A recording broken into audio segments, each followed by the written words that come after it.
Tamil news நேயர்களுக்கு வணக்கம். இன்றைய சிறப்பு நேர்காணலில் நம்முடைய இருந்திருப்பவர் திராவிட முன்னேற்றக் கழகத்தைச் சேர்ந்த மரியாதைக்குரிய ஸ்ரீநிதி மேடம்.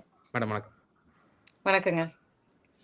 திராவிட முன்னேற்றக் கழகத்தில் நீங்கள் தங்களை ஐக்கியப்படுத்திக்கிட்டீங்க. இப்போ எதனால் திராவிட முன்னேற்றக் கழகத்தில் நீங்கள் சென்றீர்கள்? காங்கிரஸ்ல உங்களுக்கு கோயம்புத்தூர்ல ஒரு தொகுதியில கூட உங்களுக்கு போட்டியிடுவதற்கான வாய்ப்புகள்லாம் கிடைச்சிச்சு. உங்களுக்கு பொசிஷனிங்கும் குடுத்துருக்காங்க காங்கிரஸ்ல. இருந்தாலும் ஏன் அங்க அதிருப்தி அடைந்து திராவிட முன்னேற்றக் கழகத்தில் உங்களை இணைத்துக் கொண்டதற்கான காரணம் என்ன?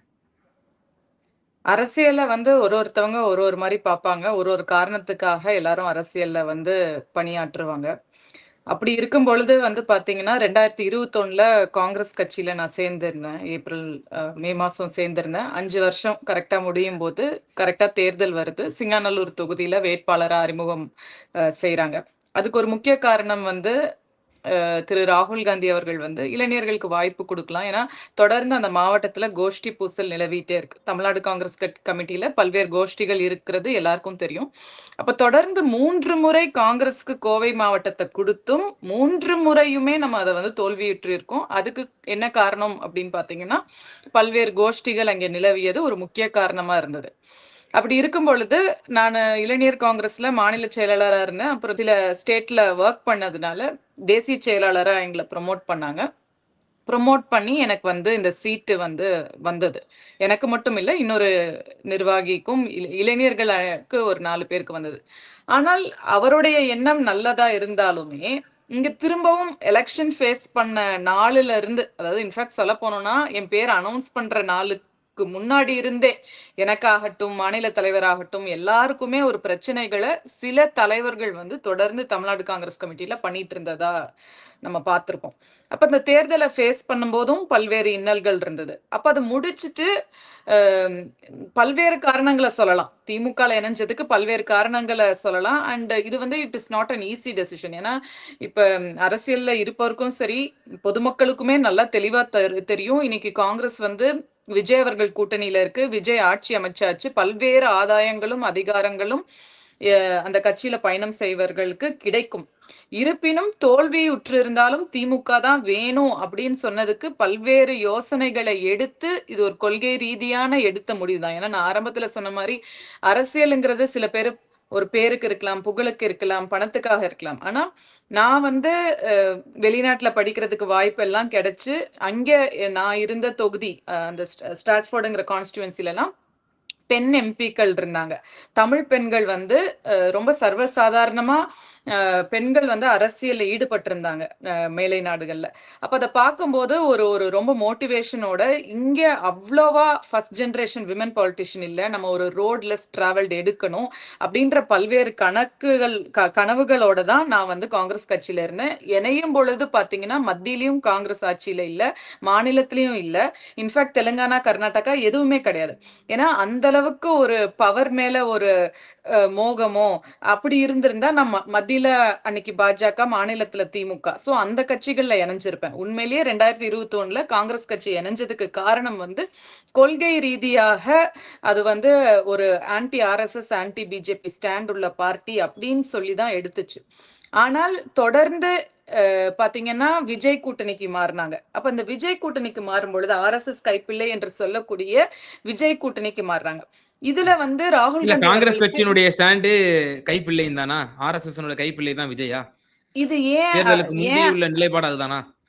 ஏன் நான் அப்படி சொல்றேன்னா, தொடர்ந்து திரு ராகுல் காந்தி அவர்களே பல்வேறு பொதுவெளியில சொல்லியிருக்காரு. காங்கிரஸ்லயே என்னைய சுற்றி ஆர்எஸ்எஸ் காரங்க நிறைஞ்சிருக்காங்க. ஆர்எஸ்எஸ் காரங்க என்னைக்கு வெளியே போறாங்களோ அன்னைக்கு தான் காங்கிரஸ் வளர்ச்சி அடையும் சொல்றாங்க. அப்ப இந்த மாதிரி விஷயங்களை பார்க்கும்போது திரு ராகுல் காந்தி அவர்களுக்கு சுத்தி இருக்கக்கூடிய ஆர்எஸ்எஸ் ஏஜென்ட்டுகள் எடுத்த முடிவு தான் இந்த திமுக காங்கிரஸ் பிளவு, இந்த அலையன்ஸை பிரேக் பண்ணதுக்கும் ஒரு காரணமா இருக்கும். இன்னைக்கு அவர் உணராம இருக்கலாம், ஆனா விரைவில் அவர் உணர்வாரு அப்படிங்கிறது என்னுடைய கருத்து. இப்பவே உணர்ந்தும் இருக்கலாம். ஏன்னா 2029 தேர்தலை நம்ம ஃபேஸ் பண்றதுக்கு முன்னாடி பல்வேறு இடங்கள், இப்ப நீங்க விஜய் அவர்கள் பாத்தீங்கன்னா எல்லாத்துலயும் ஒரு மியூட்டா இருக்காரு. திருப்பரங்குன்றம் இஷ்யூ ஆகட்டும், எல்லா விஷயங்களையும் அவர் ஒரு பிஜேபிக்கு ஒத்து போற ஸ்டாண்ட்ல தான் இருக்கிறாரு. அப்ப இப்பவே அவர் மேல ஒரு சந்தேகம் காங்கிரஸ்க்கு உண்டாகிருக்கும். இப்ப என்னை போன்றோருக்கு சரி, நீங்க விஜய் கூட்டணிக்கு போனது நான் தப்பு சொல்லல, அது கட்சியோடைய முடிவுன்னு நாங்க ஏத்துக்கிறோம். ஆனா அப்படி இருந்தும் அவர்கள் சொல்லக்கூடிய கருத்து, எங்களுக்கு 2 அமைச்சர் குடுக்குறாங்க. அந்த அமைச்சர் குடுக்கறதுனால எங்க கட்சி வளரப்போதுங்கிற ஒரு ஸ்டாண்ட் எடுக்குறாங்க. எங்களுக்கு ஒரு ராஜ்யசபா எம்பி குடுக்குறாங்க. அதனால நாங்க அந்த கட்சியை நோக்கி செல்றோம். இப்ப இதே சிச்சுவேஷன் வந்து கண்டிப்பா டிஎம்கேக்கு 2024 எம்பி தேர்தல்ல நடக்குது.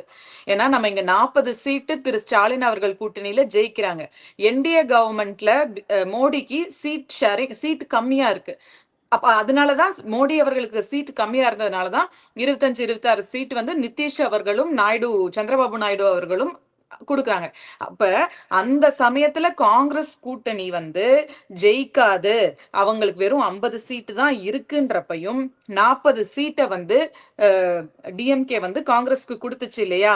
இல்ல இந்த இந்த 30 சீட் எனக்கு உபயோகமா இருக்காது யுபிஏக்கு குடுக்கும்போது. அதனால நான் கொண்டு போய் என்டிஏ கிட்ட குடுக்குறேன்னு சொல்லி ஸ்டாலின் அவர்கள் குடுக்க கிடையாது. ஆனா நம்ம இன்னைக்கு என்ன பண்ணியிருக்கோம்? எங்களுடைய 5 சீட்டு எப்படியும் டிஎம்கேக்கு பிரயோஜனப்பட போறதில்ல. அதனால எங்க 5 எம்எல்ஏவ வந்து நாங்க வந்து விஜய்க்கு குடுக்குறோன்ற வாதமே தப்பு. அதுவே அடிப்படை வாதம். 2வது இவர்கள் செயலை நோக்கும் பொழுது ஒரு சில சுயநல தலைவர்களுக்காக மட்டும் தான் இந்த முடிவு எடுக்கப்பட்டிருக்கு. இதனால கட்சி வளருங்கிறத நான் ஒத்துக்கொள்ள மாட்டேன். அதே போல இவர்கள் திரும்ப சொல்றது வந்து, எங்களுக்கு வந்து நாங்க வந்து திமுக கூட்டணிய நாங்க விரும்பல. நாங்க தேர்தலுக்கு முன்னாடியே விஜய் கூட்டணி தான் கேட்டோம். அப்படின்னு சொல்லி முழுக்க முழுக்க செல்வ பிறந்த அவர் மேல ஒரு தவற திணிக்கிறாங்க. அப்ப இப்ப எங்களுக்கெல்லாம் இதுல ஒரு மாறுபட்ட கருத்து என்னன்னா, விஜய் வந்து எந்த கூட்டணியிலும் நிக்காம தனியா தன்னை தூய சக்தின்னு சொல்லி ப்ரொஜெக்ட் பண்ணதுனால தான் அவர் கோட்டு விழுந்திருக்கு. சப்போஸ் அவர் காங்கிரஸோட முன்னாடியே எலெக்ஷன் ஃபேஸ் பண்ணி இருந்தாருன்னா நிச்சயமாக இப்போ ஒரு 20, 30 தொகுதி கொடுத்திருக்காங்கன்னு வைங்களேன். இப்போ 28 கிடைச்சது திமுகக்கு. இவர் அதிக அளவுல 40 சீட்டு காங்கிரஸ்க்கு கொடுத்திருந்தாலும் அது ஜெயித்திருக்கும் அப்படிங்கிற நிச்சயம் கிடையாது. இன்னைக்கு நம்ம என்ன வேணா பேசலாங்க. 40 சீட்டு நாங்க விஜய் கூட நின்று இருந்தா எங்களுக்கு 40 எம்எல்ஏ அமைச்சர் கிடைச்சிருக்கும். அது வந்து திமுக கூட நின்னதுனால போயிருச்சுன்னு சொல்றாங்க. அதை வந்து நான் அந்த கருத்தை ஏத்துக்க மாட்டேன். ஏன்னா காங்கிரஸ் உள்ள போகும்போது அந்த இமேஜ் மாறி இருக்கும். 40ம் டிரான்ஸ்லேட் ஆயிருக்காது. அண்ட் இது ஒரு சுயநலமா இல்லையா? எலெக்ஷனுக்கு முன்னாடி நீங்க ஒரு சேஃப் பெட் வேணும், எனக்கு நான் சேஃபா இருக்கணும்னு சொல்லி தான் நீங்க டிஎம்கே கூட நின்னீங்க. அப்படி உங்களுக்கு வந்து விஜய் அவர்களுடைய அலையன்ஸ்ல நின்று இருக்கணும்னா நீங்க முன்னாடியே நின்று இருந்திருக்கலாம். அப்ப உங்களுக்கு ஒரு சேஃப் பெட் வேணும்னு சொல்லி தான் இந்த செல்வ பெருந்தகைன்ற ஒற்றையால் எடுத்த முடிவு கிடையாது. பல்வேறு கமிட்டிகள் வச்சு டெல்லிக்கு நேரா ராகுல் காந்தி அவர்களும் கார்கே அவர்களையும் பார்த்து தான் இந்த முடிவு எடுத்திருக்காங்க. அப்போ அன்னைக்கு உங்களுக்கு தேவைக்கு ஒரு சேஃப் பெட் தேவைப்பட்டுச்சு. தோற்ற உடனே நீங்க உங்க 5 எம்எல்ஏ அங்க எடுத்துட்டு போறீங்க. அதுக்கு ஒரு சின்ன உதாரணம் நீங்க யோசிச்சு பார்க்கலாம். 2024 எம்பி தேர்தல் அப்போ இதை வந்து நம்மளுக்கு ஸ்டாலின் அவர்கள் செஞ்சிருக்கலாம். ஆனா அவர் கொள்கைன்னு சொல்லிட்டு செய்யல. ஏன்னா தேர்தல் அரசியலுங்கிறது வேற. வெற்றியும் தோல்வியும் தேர்தல்ல சகஜம். அன்னைக்கு அவர் கொள்கை கூட்டணின்னு திரு ராகுல் காந்தி அவர்கள் கூட தானே நின்னாரு. அப்ப இன்னைக்கு ஒரு சிச்சுவேஷன் கிடைக்கும் போது நம்ம ஏன் அதை பண்ணல அப்படின்ற பல்வேறு கேள்விகள் நமக்குள்ள எழுது. காங்கிரசினுடைய இந்த போஸ்ட் போல் அலையன்ஸ் என்பது வந்து ஒரு சந்தர்ப்பவாதம் நிறைந்தது. அது கொள்கை ரீதியாக எடுக்கப்பட்ட முடிவு அல்ல. இது ஒரு என்னென்ன விளைவுகள் ஏற்படுத்தும் என்பது பற்றி நீங்க ஒரு விளக்கத்தை கொடுத்தீங்க. இப்போ மாநில தலைவராக இருக்கக்கூடிய திரு செல்வ பெருந்தகை அவர்கள், அவர் தேர்தலுக்கு முன்னதாகவே ஒரு அறிவிப்பை வந்து வெளியிட்டிருந்தார். நான் தலைவர் பொறுப்பிலிருந்து நான் தேர்தலுக்கு பிறகு நான் வந்து வெளியேறி விடுவேன் என்ற ஒரு அறிவிப்பை செய்திருந்தார். அதன்படி தற்போது திரு செல்வ பெருந்தகை அவர்கள் தேசிய தலைவர் கார்கே அவர்களிடம் முறையிட்டிருப்பதாக நமக்கு வந்து செய்திகள் மூலமாக அறிகிறோம். விரைவில் நான் சில மனம் விட்டு நான் சில விஷயங்கள் பேச போறேன், நண்பர்கள் பற்றி வந்து நான் இன்னும் பேசணும் அப்படின்ற விஷயம் சொல்றாரு. குறிப்பாக ஒரு செய்தியாளர், தனியார் தொலைக்காட்சியினுடைய செய்தியாளர் பேர் குறிப்பிட்டே கேட்கிறாரு. இப்படி நீ உங்களை பற்றி கடந்த காலகட்டத்தில் மாணிக்கம் தாகூர் மற்றும் ஜோதிமணி ஆகியோர் வந்து பொதுவெளியிலே சார்ஜஸ்லாம் முன் வச்சாங்களே என்பது போன்ற கேள்வி கேட்கும் பொழுது, விரைவில் அதை பற்றி நான் மனம் திறப்பேன் என்ற ஒரு கருத்தை சொல்கிறார். தேர்தலுக்கு முன்னதாக இந்த திமுக காங்கிரஸ் கூட்டணிக்கு குந்தகம் விளைவித்தது என்பது இந்த 2 நபர்களும் உட்பட, பிரவீன் சக்கரவர்த்தி அவர் இப்போதுதான் ராஜ்யசபா எம்பியா இருக்கிறார். நாடாளுமன்ற உறுப்பினராக இருந்த இந்த இருவரும் ரொம்பவே ஒரு கலக குரலை எழுப்பிட்டு இருந்தாங்க. இப்போ இப்படி ஒரு விஷயத்த ஒரு குண்டை தூக்கி போட்டிருக்காரு செல்வ பெருந்தகை அவர்கள். நீங்க ஒரு முன்னாள் காங்கிரஸ் காரியகர்த்தாங்கிற அடிப்படையில எப்படி பாக்குறீங்க? இல்ல எல்லாருமே வந்து காங்கிரஸ்ல இருக்கும்போது உண்மையா தான் உழைச்சோம். யாருமே வந்து இருந்த இடம் வரைக்கும் நம்ம அது வந்து உண்மையா தான் இருந்தோம். இன்னைக்கும் நம்ம வெளிய வந்து காங்கிரஸ பத்தி இப்படி ஒரு விமர்சனம் வைக்கிறோம் அப்படின்னா, சில பேருடைய சுயநலத்துக்காக கட்சியை இப்படி பண்றாங்க அப்படிங்கிறது தான் நம்மளுடைய கவலை. அப்ப அ நீங்க திமுக கூட்டணியில நீங்க சொல்றவங்க எல்லாம் திமுக கூட்டணியில எம்பி ஆயிட்டாங்க. 2 முறை 3 முறை திமுக கூட்டணியில தான் எம்பி ஆயிருக்காங்க. ஆனா இப்ப அடுத்த set of people election face பண்ணும்போது, அத நான் சொன்ன மாரி, நீங்க முன்னாடியே உங்களுக்கு ஒரு சேஃப் ஆப்ஷன் வேணும்னு நீங்க டிஎம்கே கூட கண்டெஸ்ட் பண்ணிடுறீங்க. அப்பவும் நம்ம சுயநலமா தான் இருக்கோம். ஆஃப்டர் எலெக்ஷனும் நம்ம போய் ஒரு சில பேருடைய அமைச்சரவைக்காக நம்ம சுயநலமா தான் மத்தவங்க இத ஒப்பிடாம நம்ம போறோம். ஓகேங்களா? அப்படி இருக்க சமயத்துல இவர் செல்வ பெருந்தகைன்ற ஒற்றையால இவங்க ஃபோக்கஸ் பண்றாங்க. ஏன்னா, அவர் அன்னைக்கு மாநில தலைவர். அன்னைக்கு செல்வ பெருந்தகைக்கு பதிலா திரு அழகிரியோ, திரு தங்குபாலு அவர்கள் இருந்தா, அவங்களும் இப்படிதான் நெருக்கடிக்கு உள்ளாவாங்க. செல்வ பெருந்தகை அவர்களுக்கு இன்னும் நெருக்கடி என்னன்னா, அவர் வந்த அவர் ஆபீஸ் அஸ்யூம் பண்ண அந்த அவர் மாநில தலைவர் ஆன டைம்ல இருந்து தொடர்ந்து அவர் ஒரு தலித்துங்கிறதுனால அவருக்கு கண்டிப்பா பல்வேறு இடத்துல அவர் ஓரங்கட்டப்பட்டார். அதுதான் உண்மை. மல்லிகார்ஜுன் கர்கே வந்து அவர் அவர் ஒரு தலித்துங்கிற முறையில ஒரு ரெப்ரசன்டேஷன் இருக்கணும். நம்மளுக்கு ஒரு ஐ திங்க் ரொம்ப கக்கன் அவர்களுக்கு பின்னாடி யாரு இருந்தாங்கன்னு எனக்கு தெரியல. பட் ஒரு ரெப்ரசன்டேஷன் வேணும். ஹரியானால ஒரு தலித் லீடர் பிசிசியா இருந்தாரு. இங்க வந்து போட்டிருக்காங்க. அப்ப தொடர்ந்து மத்த ஜாதியில இருக்கக்கூடியவர்கள் வந்து இவர மாநில தலைவரா இவர் அதுக்கு முன்னாடி எஸ்சி சேர்மனா இருக்காரு. அப்போத்துல இருந்தே தொடர்ந்து அந்த தலித்துங்கிற ஒரு நெருக்கடி. திரும்ப இப்ப நீங்க சொன்ன எம்பி எல்லாம் வந்து பாத்தீங்கன்னா எலெக்ஷன் ஃபேஸ் பண்ண போகும்போது இவர் மொத்த சீட்டையும் விலை பேசி வித்துட்டாருன்னாங்க. அப்ப கூட நான் உடனே ஒரு பேட்டி கொடுத்தேன். நீங்க யாரு நினைச்சு அப்படி சொல்றீங்கன்னு தெரியல. நானும் உங்களை மாதிரி ஒரு பெண் தான். நீங்க எம்பியா இருக்கலாம். நான் எம்எல்ஏக்கு கண்டெஸ்ட் பண்றேன். நான் ₹1 கொடுத்தது கிடையாது. எதுக்கு வந்து பொதுவா காசு கொடுத்து, ஏன்னா அவங்களுக்கு அப்படிதான் ஒரு ஹேபிட். அவங்க 2016லயும் சரி 21லயும் சரி அப்பப்ப வருவாங்க. இது கட்சியில வந்து ஊழல் நடக்குது, மாநில தலைவர் சரியில்லை, காசை கொடுத்துட்டு சீட்டு கொடுக்குறாங்கன்னு ஏதாவது ஒண்ணு பேசிட்டு திரும்ப போயிருவாங்க. அவங்க பாட்டுக்கு டெல்லி கிளம்பி போயிடுவாங்க. ஆனா அவங்க எலெக்ஷன் 2 முறையும் நின்று எம்பி ஆனது வந்து திமுகவோட செல்வாக்கு இல்லைன்னா அந்த மாவட்டத்துல அவங்க ஜெயிச்சே இருக்க முடியாதுங்கிறது தான் உண்மை. அப்ப இப்படி தொடர்ந்து பேசும்பொழுது அங்கே பணியாற்றி கொண்டிருக்கும் இளைஞர்களுக்கு கண்டிப்பா ஒரு கோபம் வரதான் செய்யும். ஏன்னா நாங்க எலெக்ஷன் ஃபேஸ் பண்ணியிருக்கோம். எந்தவித நெருக்கடி இப்ப எனக்கெல்லாம் பாத்தீங்கன்னா ஃபர்ஸ்ட் சாதிய பேர் கொடுத்து என்னை ஒதுக்குனாங்க. அதுக்கப்புறம் பணம் வாங்கினாங்கன்னு சொல்லி ஒதுக்குனாங்க. இப்படி எலெக்ஷன் ஃபேஸ் பண்ணும்போது பல்வேறு கோஷ்டி பூசல் இதெல்லாம் இருக்கு. அப்ப இது எதுக்கு நீங்க பேசுறீங்க? இப்ப இன்னொரு கருத்து, நான் ஃபர்ஸ்ட் ஒரு கருத்து சொன்னேன். அதாவது நம்ம வந்து விஜய் கூட முன்னாடியே காங்கிரஸ் போயிருந்தா இவ்வளவு சீட் ஜெயிச்சு அமைச்சரவையில இடம் பட்டிருப்போங்கன்றதே அது ஒரு கேள்விக்குறியான கருத்து தான். அதே போல இப்போ இந்த போஸ்ட் எலெக்ஷன் இங்க இவங்க வந்து இப்படி தொடர்ந்து அவங்க வந்து பப்ளிக்ல பேசாம இருந்தாங்கன்னா, மாணிக் தாகர் ஆகட்டும், பிரவீன் சக்கரவர்த்தி அவர்கள் ஆகட்டும், தொடர்ந்து அந்த கருத்து, ஏன்னா ராகுல் காந்தி அவர்கள் கருத்து கேட்டுட்டாங்க, டிஎம்கே கூட்டணி நம்ம பிக்ஸ் பண்ணிட்டோம். அதுக்கப்புறமும் வந்து உண்மை காங்கிரஸ் விஜய் பக்கம் இருக்கு அப்படி இப்படின்னு பேசிக்கிட்டே இருந்தா டிஎம்கே இரிட்டேட் ஆகுமா ஆகாதா? இப்ப இத வந்து இவங்க இதெல்லாம் பேசாம இருந்திருந்தாங்கன்னா கண்டிப்பா திமுக வந்து 30 சீட் மினிமம் கொடுத்திருப்பாங்க. 30க்கு மேற்பட்ட சீட். இப்ப இவங்க தொடர்ந்து இப்படி பேசி கேடருக்கு நடுவுல பிளவு கொடுத்ததுனால, அவங்கள ஆர்ம் ட்விஸ்ட் பண்ணதுனால 28ங்கிற அந்த 28ங்கிற நம்பரை சிதம்பரம் அவர்கள் முதற்கொண்டு போய் பிக்ஸ் பண்ண வேண்டியதாயிருச்சு. அப்போ அதே மாதிரி ராஜ்யசபால என்ன இது சில தலைவர்கள்ட்ட பேசும்போது காங்கிரஸ்ல என்ன சொல்றாங்க, இப்ப விஜய் எப்படி ராஜ்யசபா கொடுத்தாரோ அதே போல திமுகவும் கொடுத்துச்சு. நான் கேட்கக்கூடிய ஒரே கேள்வி காங்கிரஸ்காரங்களுக்கு என்னன்னா, சப்போஸ் விஜய் அவர்கள் இந்த 107 108 சீட்டு ஜெயிக்காம 120 சீட்டு ஜெயிச்சிருந்தாங்கன்னா உங்களுக்கு அமைச்சரவைங்கிறதே இல்ல, உங்களுக்கு ராஜ்யசபாங்கிறதும் இல்ல. அப்ப அதை வச்சு உங்க கட்சி வளரும் அப்படின்னு நீங்க நினைக்கிற கருத்தே தவறு. ஒரு கட்சி வளர்றதுக்கு காரணம் இளைஞர்கள் உள்ள வரணும், நிறைய வேலை பண்ணணும், அதுக்கு தலைவர்கள் சப்போர்ட் பண்ணணும். ஆனா இன்னைக்கு இருக்கக்கூடிய தலைவர்கள் மாறி மாறி இந்த கோஷ்டி பூசல்ல இருக்காங்க. இளைஞர்கள் எல்லாம் கொத்து கொத்தா இன்னைக்கு போய் அப்படியே சேர்றதா இருந்தாலும் தாவேக்கால தான் சேர்றாங்க. அதை கூட நான் குரல் எழுப்புனேன். ஏன்னா நாங்க வந்து திமுக காங்கிரஸ் கூட்டணியில இருக்கும்போது உங்களுக்கு கரூர்ல நடந்த சம்பவம் தெரியும்னு நினைக்கிறேன். எந்த வித பொறுப்புலையும் இல்லாம ஒரு பொண்ணு இருந்துச்சுங்க. அவங்கள அந்த எம்பி வந்து ஓரங்கட்டி வச்சிருந்தாங்க. அப்படியும் வந்து அவங்க எந்த பொறுப்புல இல்லாதவங்க வந்து போய் திமுக இணையும் போது இவங்க போக கூடாதுன்னு சொல்லி போர்க்கொடி எழுப்புனாங்க. அப்படி திமுக காங்கிரஸ்க்கு மத்தியில ஒரு கூட்டணி தர்மம் இருந்துச்சு. அதாவது நீங்க இன்னொரு எங்களுடைய கூட்டணி கட்சியில நிர்வாகியா இருக்கீங்க, இங்க அனுமதிக்க மாட்டோம். ஆனா இங்க பொறுப்புல இருக்கவங்க எல்லாருமே பொறுப்புல இருக்கிறவங்க கூட போய் தாவேக்கால வந்து சேர்றத நீங்க பார்த்திருப்பீங்க. எலெக்ஷனுக்கு முன்னாடி சேர்ந்த தப்பில்ல. இப்ப எலெக்ஷனுக்கு அப்புறமும் போய் ஒரு அதிகாரத்துக்காக சேர்றாங்க. இத நான் நெறைய இடத்துல குரல் எழுப்பினேன். எப்படி இளைஞரணில இருந்து கூட போய் தாவேக்கால சேர்றாங்க, அது தவறுன்னு. பட் அதுக்கான நடவடிக்கை எதுவுமே எடுக்கப்படல. அதனால ஒரு அதிகாரம் இதெல்லாம் முக்கியம்னா நீங்க தாவேக்கா நோக்கி செல்லலாம். பட் எனக்கு ஒரு கொள்கை வேணும் அப்படின்னு நினைக்கிறவங்க வந்து அவங்க வந்து திமுகவை நோக்கி தான் வருவாங்க. இப்போ மனம் விட்டு பேசுவேன் அப்படின்லாம் சொல்றாரு. இப்ப நீங்களும் ஆரம்பத்துல ஒரு விஷயம் சொன்னீங்க. அவர் தீண்டாமை ரீதியாக அவர் வந்து ஒடுக்கப்பட்டார் என்கிற ஒரு விஷயத்த சொன்னீங்க. இப்போ நான் வெளிப்படையா சில விஷயங்கள் கேட்க விரும்புறேன். இப்ப திரு செல்வ பெருந்தகை மனம் விட்டு பேசுவேன்.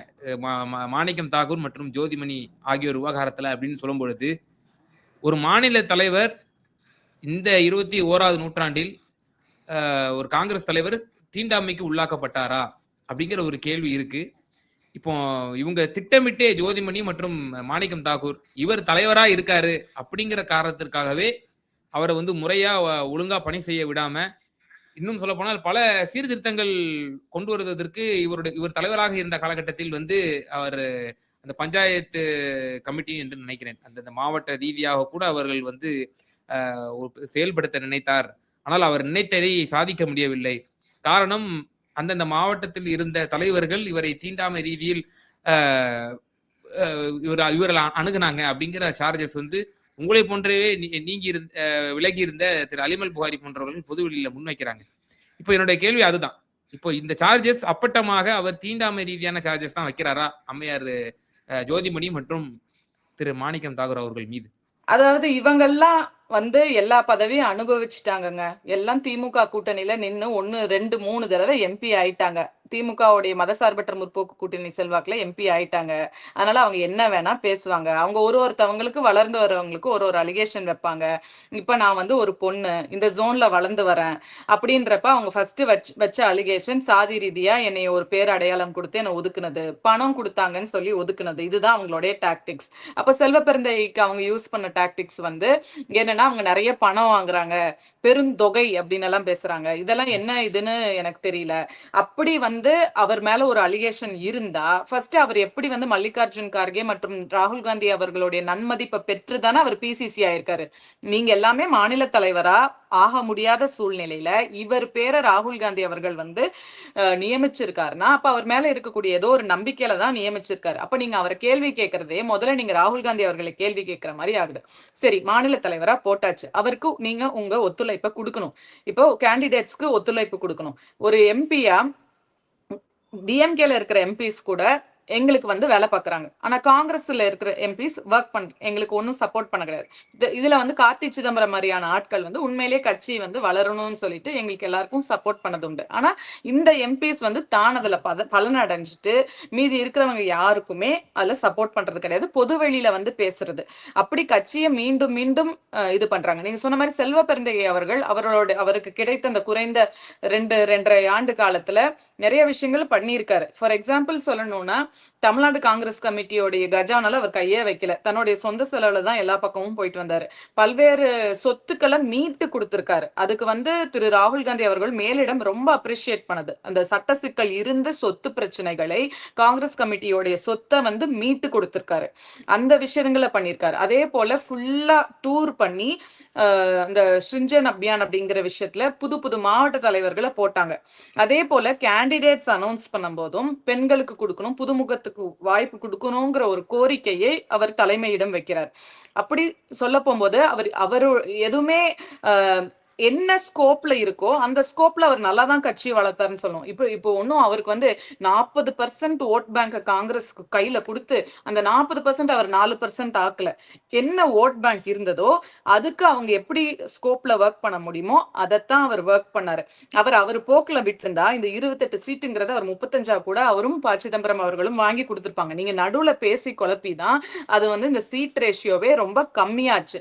அதே போல கேடருக்கு மத்தியில ஒரு டிஸ்ட்ரஸ்ட். இதே வந்து இப்போ மேபி யோசிச்சு பார்த்தா ஈவி.கே.எஸ். அவர்கள் போன்றோ, இல்ல வேற சில தலைவர்கள் இருந்திருந்தாங்கன்னா, இப்படியெல்லாம் அந்த தலைவர்கள் பேசியிருக்க மாட்டாங்க.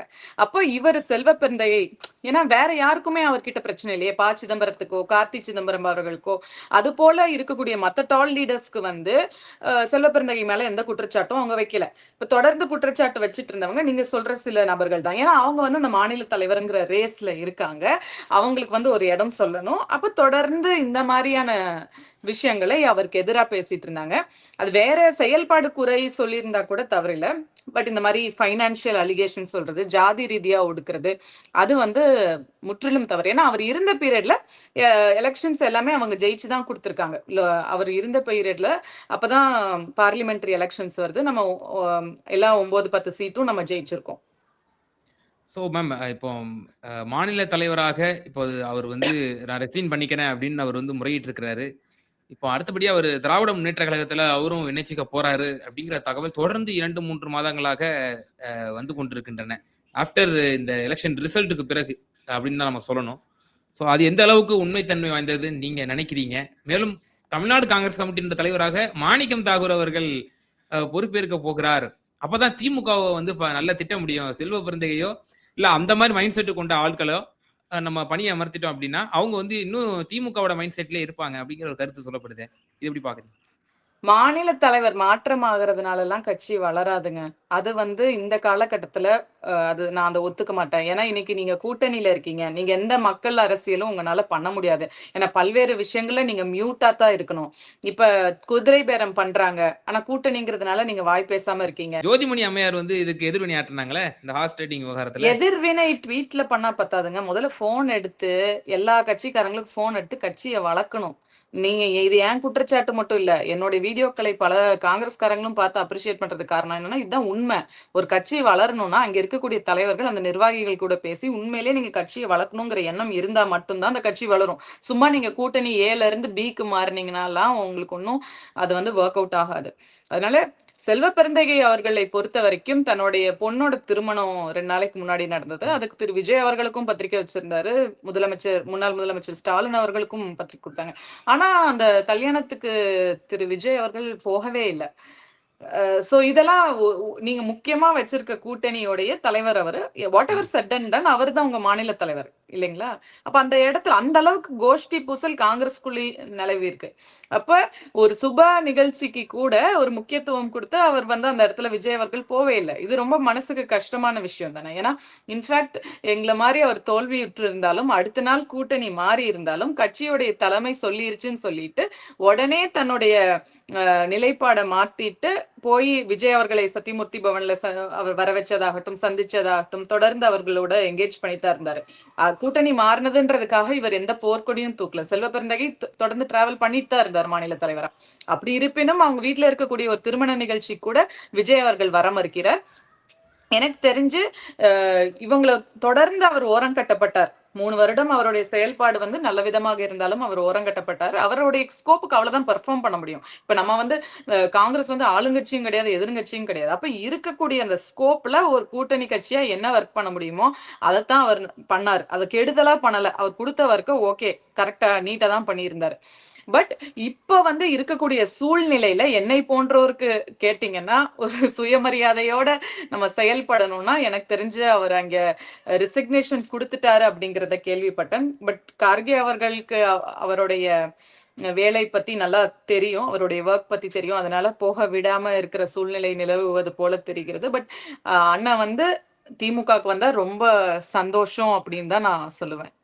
மேம் அவருக்கான எனக்கு இது மரியாதையும், மதிப்பும் இங்க இருக்கு. ஏன்னா, திருமண நிகழ்ச்சிக்கு வந்து என்னதான் கூட்டணி ம், மாறி போனாலும், திரு ம். ஸ்டாலின் அவர்களும், உதய் அவர்களும், கனிமொழி அவர்களும் எல்லா முன்னாள் அமைச்சர்களும் திமுகல இருந்து போயிருந்தாங்க. ஆனா, விஜயோடைய கட்சியில இருந்து முக்கிய தலைவர்களும் வரல, விஜயும் வரல. இது ஒரு சின்ன எக்ஸாம்பிள். பட் சொல்றேன், அந்த அளவுல தான் அவருக்கு அங்க ரெஸ்பெக்ட் குடுக்க போது. அவர் அங்க தொடர்ந்தாலும் திரும்ப திரும்ப நீங்க சொன்ன எம்பிக்கள் எல்லாம் அவர ஓரங்கட்ட தான் செய்வாங்க. அப்போ அப்படி ஒரு நல்ல செல்வாக்கு உள்ளவர், மக்களிடம் பணியாற்றக்கூடியவர் வந்து திராவிட முன்னேற்றக் கழகத்துல இணைந்து தளபதி அவர்களுடன் டிராவல் பண்ணாருன்னா, கண்டிப்பா எங்களுக்கு ஒரு சந்தோஷமா இருக்கும். நிச்சயமா ரொம்ப விரிவான ஒரு உரையாடல். பல்வேறு கேள்விகளுக்கு ரொம்ப விரிவா, தெளிவா பதில் சொன்னீங்க. ரொம்ப நன்றி.